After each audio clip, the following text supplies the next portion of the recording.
we are taking these old lights that we have and putting them in our yard that we made.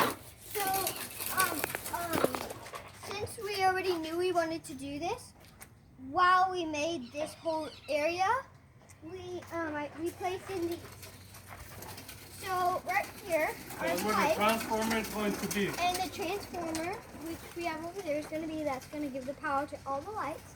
So there's one for the L box, which would be right around here, and then this is where the wire would come out, and then the other wires go over to that tree, into here, into the next connector over there, and then into there, and then there's another one that went there, and we had to find all those with a special tool.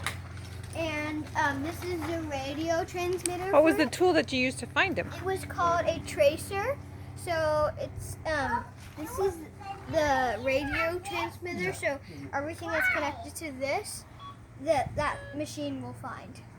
So since these are connected to here, these cords that are in here, that machine will find. So this is it. Very cool. This is the tracer, and it has this little part here, and this is how you turn it on. And so that's the tracer. And here, Lily, you can take it back. And right now we are wiring some lights. So here's the cord that we have to dig out with the machine. Here are the lights. And for a tip, to know the difference between these, the one with the stripe is one kind, and the one with the smooth is the other kind. So you can see the little stripes on this one, and then the smooth on that one, and that's how you know the difference.